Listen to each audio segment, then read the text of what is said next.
मुझे US office से call आया था जैन में कि 2 हफ्ते के लिए बुलाया है, कॉन्फ्रेंस है वहाँ पे in the month of March. And I was like ठीक है चलो, अच्छा यूएस जा रही हूँ, अपनी बहन से मिलूंगी, उसके पास रह लूंगी कुछ 3-4 हफ्ते and then I will come back. First thought दिमाग में आया भी नहीं कि राइड कर सकती हूँ, and then suddenly the next instant मुझे याद आया, अरे मैंने एक डॉक्यूमेंट्री देखा था यूएस के ऊपर कि रूट 66 करके हिस्टोरिक रूट है।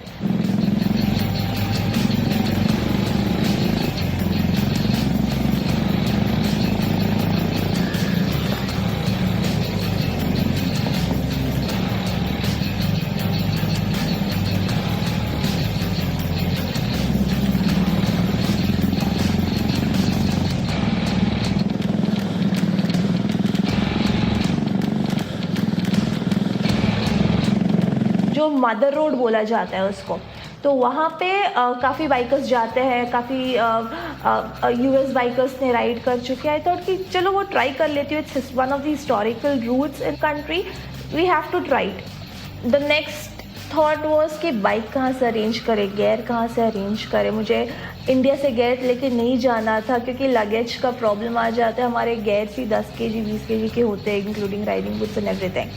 सो I had to plan all the logistics. So for bike मैंने रॉयल एनफील्ड को कॉल किया, बोला कि यार आपके पास कोई प्रेस बाइक है यूएस में, यूएस के पास डीलरशिप के पास, I can collect it from there. But unfortunately New Jersey में कोई डीलरशिप के पास बाइक नहीं थी। So they shift one of the bikes जो कोस्टल रूट न्यू जर्सी पे आने वाला था और मुझे वहाँ से पिकअप करना था। तो मेरे को बाइक तो मिल गया था और गियर भी मिल गया था। नेक्स्ट थिंग था कि ये फिगर आउट करना कि रूट 66 जाएंगे कैसे। ना कोई हेल्प करने वाला था बिकॉज इंडिया में किसी ने अभी तक किया नहीं है, एटलीस्ट मेरे कांटेक्ट में नहीं था जिसने किया था। सो मुझे सारा रिसर्च खुद बैठ के गूगल पे रात भर करना पड़ा कि पेट्रोल पंप है भी नहीं कि रूट 66 में कहाँ स्टॉप लेने का, कैसे जाने का, बाइक सर्विस कब करवाएंगे, कितने माइल्स पर डे करने का, अगर बाइक ख़राब हुई तो क्या करें। हर सिटी में मैंने एटलीस्ट 3 टोइंग कंपनी के डिटेल्स निकाल के रखे थे ये जानने के लिए कि अगर जस्ट इन केस बाइक अगर कभी ख़राब हो भी गई तो क्या, तब मैं कैसे करूँगी। I took at least 1 or 2 days to understand US के रोड्स और उनके exits.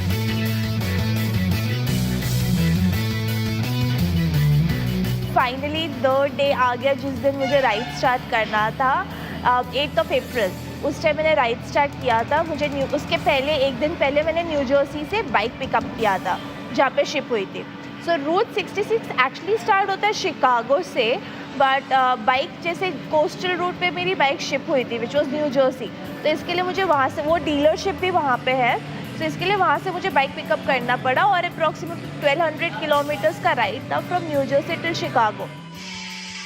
Hello guys, good morning. So this is exactly where I'll be starting my Route 66 ride.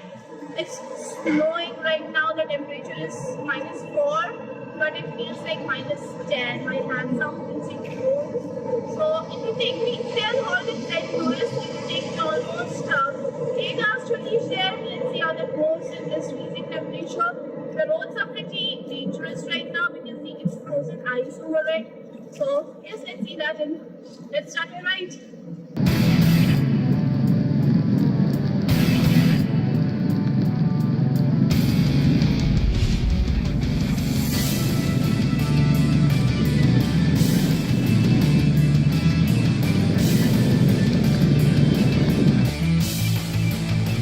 तो मैंने उस रात घर गई, पोस्ट डाला कि मैं ये सिटीज़ क्रॉस कर रही हूँ, सारा सिटीज़ का नाम डाला, वहाँ पे कितने दिन रह रही हूँ, डेट्स डाले और पूछा कि I would love to meet any female riders across the root.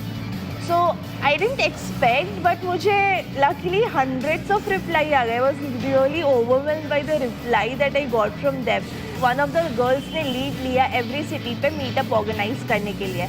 तो टोटल राइडिंग डेज मेरा 7 था, but every city I stayed for 1 more day to just explore around. So total days मेरा अगर कैलकुलेट किया तो 15 हो गया था। So per day I used to ride like around 17 hours 15 hours, just because मुझे राइड भी करना था और थ्रू आउट द वे जितने भी क्या है साइट सीइंग पॉइंट्स है वो सब भी देखने थे।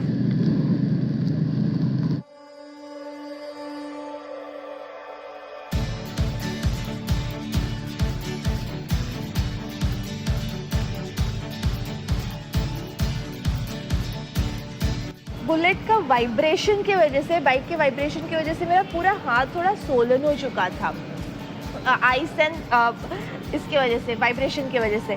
तो फाइनली नेक्स्ट डे भी सोलन हैंड लेके, हाथ नीला पीला सब अजीब से कलर का हो गया था। I had to complete till Saint Louis.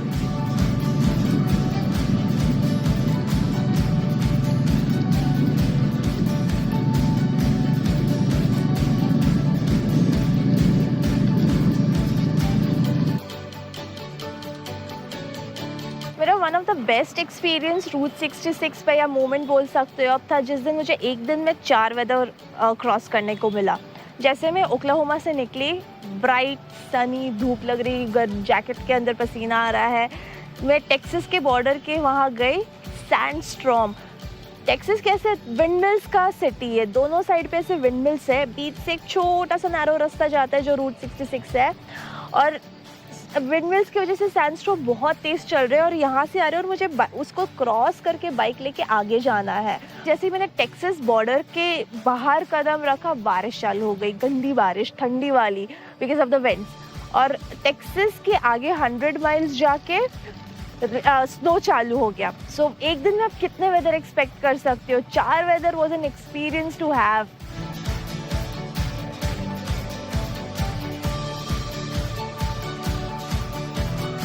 एक गोस्ट टाउन करके आता है रूट 66 के बीच। उसका इट्स बेसिकली उसका नाम है 2 माउंटेन्स, और वो 2 माउंटेन्स के नीचे पूरा स्केलेटन के बेस है, डेड बॉडीज रखे ही हुए हैं। The story behind that is कि देयर वर 2 ट्रूप्स बहुत पहले, एक नवजोत थे और एक लोकल ट्रूप्स थे। तो लोकल ट्रूप्स ने नवजोत के 3 सोल्जर्स को किडनैप किया था, और बाद में उनका रिवेंज लेने के लिए नवजोत ने उनके सारे ट्रूप इंक्लूडिंग जितने भी फीमेल्स थे, उनकी वाइफ्स थी, सबको बर्न कर दिया था अलाइव। सो वो बॉडीज़ अभी भी वहीं पे, स्केलेटन्स एक्चुअली है वहाँ पे, क्योंकि उनको ना तो फ्यूनल दिया गया, कुछ बरी नहीं किया गया, वो इसके लिए वैसे के वैसे स्केलेटन्स अभी भी उसके नीचे पड़े हैं। और उसके ऊपर जस्ट एक सॉइल का बेस है, और वहाँ पे रॉक के ऐसे पिलर्स खड़े कर दिए गए हैं, और अभी भी एक टर्नल है, वो रॉक के सामने से एक टर्नल है नीचे जाने के लिए, और जैसे ही नीचे जाओगे थोड़ा वॉक करने के बाद आपको आज भी स्केलेटन का पूरा बेस दिखेगा। तो फोकलोर ये कहता है कि आज तक जितने भी विलेजेस थे वहाँ पे सिटी बसाने की कोशिश की है, सबके स्पोरेडिक डेथ्स हो गए, या कोई विलेज बर्न हो गया, कुछ हो गया।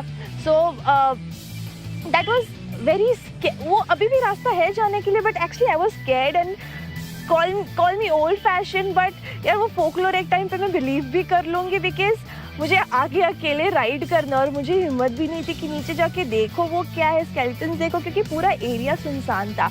उधर ना तो एक डॉगी भी नहीं दिख रहा, कोई एनिमल भी नहीं दिख रहा था मुझे। So I just didn't go head. मैं थोड़ा सा वॉक किया, समझो यहाँ पे, I just walked it there, देखने के लिए वो ब्रिज के नीचे का टनल कैसे जाता है। I return back to my bike. मेरी हिम्मत नहीं हुई नीचे जाके देखने की कि वो है क्या।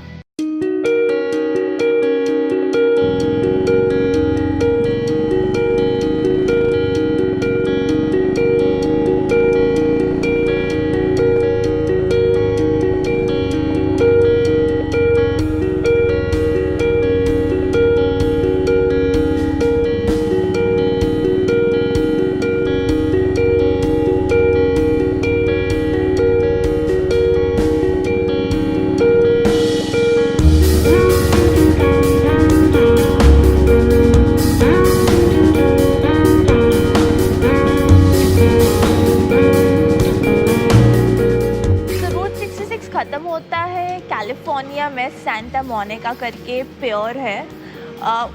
उस प्योर के जस्ट स्टार्टिंग में you will find a board end of trail route 66। I couldn't express how I felt, because वो शायद मैं बता भी ना पाऊँ, शायद कैप्चर ना हो पाए। It's just an experience that you get through out, जो 15 डेज़ में मिली लोगों से मैंने एक्सपीरियंस किया, उनके रोड्स, उनके रूल्स, उनके फूड कल्चर, उनका tradition. It's it's all combined together and वो पेयर पे वो end हो गया. I had nothing more. The last thing that I did was उधर सामने एक association है Route 66 का, वहाँ पे you have to register your ride and get a certificate with them. So that certificate for me was like everything that I did, that I suffered, that I had for last 15 days.